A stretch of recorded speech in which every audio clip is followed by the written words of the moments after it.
Uruapan, Michoacán, una ciudad que durante años vivió bajo la sombra de un enemigo invisible. Nadie lo veía, pero todos sabían su nombre: el Fantasma, el líder del CGNG, que convirtió las calles en un tablero de ajedrez sangriento.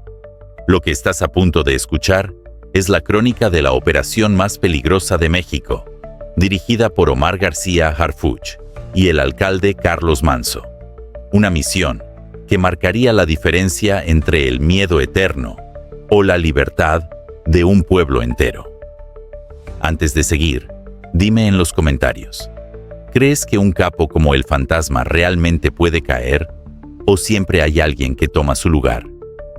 La Operación Sombra no fue un operativo común, fue el resultado de meses de inteligencia, sacrificios y decisiones que se movían en el filo entre la vida y la muerte.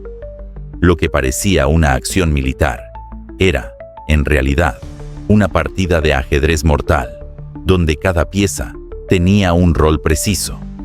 En los cielos, drones del tamaño de insectos sobrevolaban techos oxidados y patios olvidados, registrando cada movimiento sospechoso. Sus cámaras podían distinguir un arma escondida bajo una camisa o el calor de un motor encendido a medianoche.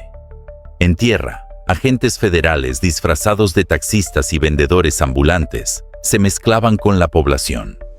Nadie los reconocía, pero cada sonrisa falsa y cada saludo cotidiano ocultaban la mirada calculadora de un infiltrado. Los mapas secretos de Uruapan, extendidos en la mesa de comando, mostraban la ciudad como un campo de guerra pintado en 3 colores. Rojo, territorios bajo el puño del CGTNG, donde la vida valía menos que una bala. Amarillo, zonas en disputa, donde un simple paso en falso podía desencadenar un enfrentamiento. Verde, los pocos refugios seguros, codiciados como oasis en medio del desierto. Cada movimiento estaba cronometrado con precisión quirúrgica. Cada paso de un agente era seguido por satélites, radios encriptados y un ejército de analistas que trabajaba en la sombra. En ese tablero no había margen para el error. Una palabra maldicha o un gesto equivocado podía significar la muerte y el fracaso de toda la operación. Y recuerda, suscríbete, activa la campanita, dale like y comparte este video para descubrir más operaciones ocultas que pocos se atreven a contar. Pero, ¿quién era realmente el Fantasma? No se trataba de un simple capo escondido entre las sombras, sino de un estratega que había transformado el crimen en una auténtica corporación multinacional del terror. Si los grandes empresarios tienen oficinas, juntas y directores, él tenía sicarios, lugartenientes y operadores financieros que obedecían sus órdenes con disciplina férrea. Su imperio no se sostenía solo con drogas, sino con un portafolio oscuro de negocios ilícitos, una división de secuestros que apuntaba a empresarios y políticos, una maquinaria de extorsión que exprimía hasta al comerciante más humilde, redes internacionales de lavado de dinero que hacían desaparecer millones en bancos extranjeros, hoteles de lujo y hasta escuelas privadas. La estructura de su organización parecía sacada de un manual corporativo. En la cúspide, el Fantasma. Debajo de él, sus 4 pilares, cada uno con un rol claro. El Sombra, el encargado de la seguridad y la eliminación de rivales. Su brazo ejecutor. La Araña, tejedora de corrupción, conectando políticos, jueces y policías con hilos invisibles. El Contador, el genio financiero que convertía dinero sucio en fortunas aparentemente limpias. El Lobo, líder implacable de los sicarios, maestro del miedo y la intimidación. Cada lugarteniente controlaba células herméticas de entre 5 y 10 hombres.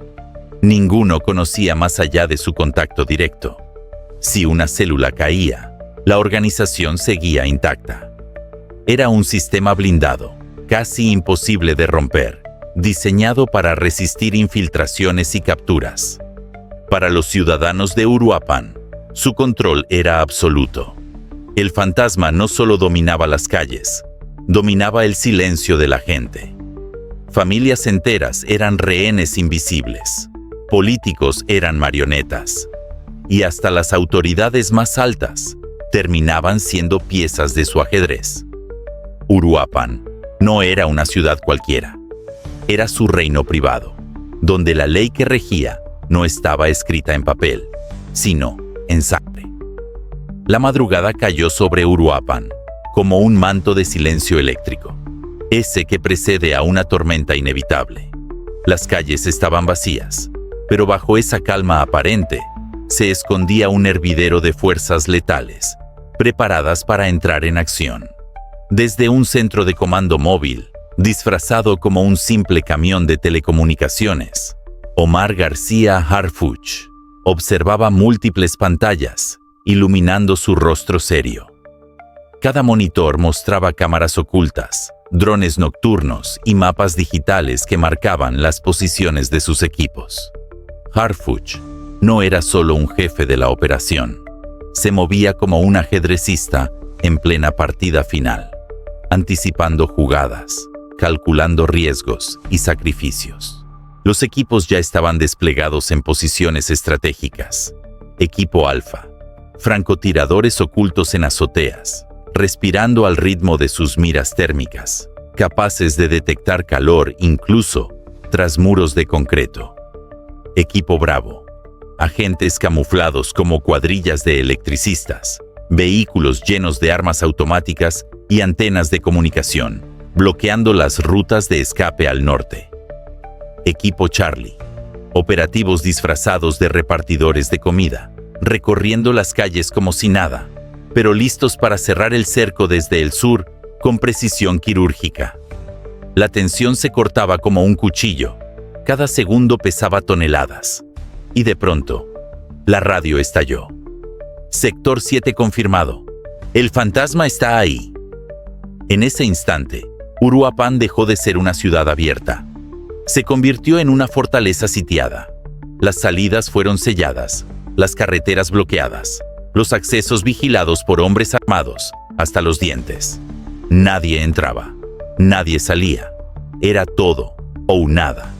La suerte de una ciudad, y quizás de todo Michoacán, estaba a punto de decidirse en esas calles oscuras. El amanecer trajo el estruendo. Sicarios salieron de casas camufladas, disparando sin cesar. Las calles se convirtieron en trincheras urbanas. El alcalde Manso, con la voz firme en la radio, dio la orden que selló la historia. Activen el código rojo. Nadie entra ni sale hasta que todo termine. La batalla fue brutal, pero la ciudad entera resistió.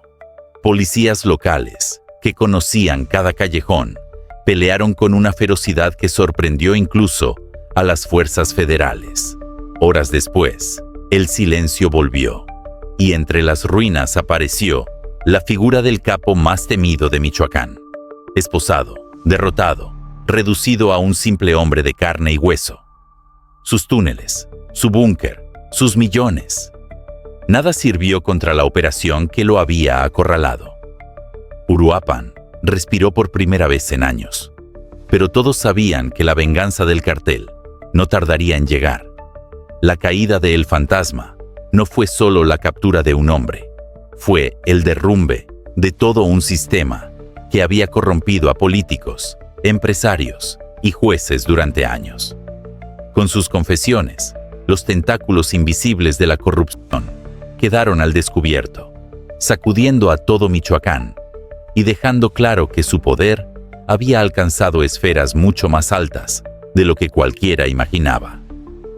Uruapan se transformó en una zona de seguridad especial, vigilada día y noche por drones armados que patrullaban el cielo, sensores sísmicos capaces de detectar movimientos subterráneos y un sistema de reconocimiento facial que monitoreaba cada esquina. Pero lo más poderoso no fue la tecnología, sino la gente. Ciudadanos que antes callaban por miedo, comenzaron a denunciar movimientos sospechosos. Comerciantes que habían vivido extorsionados se unieron para reconstruir la economía local, y familias enteras recuperaron la libertad de caminar por sus calles sin mirar hacia atrás.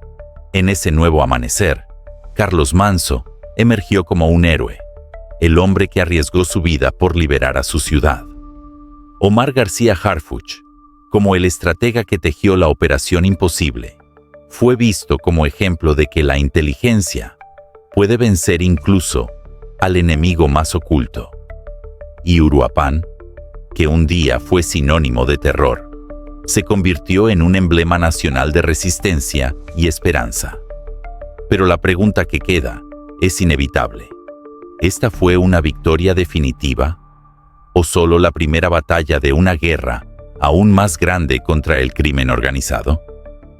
Suscríbete ahora mismo, deja tu like, comparte este video y únete a la conversación en los comentarios.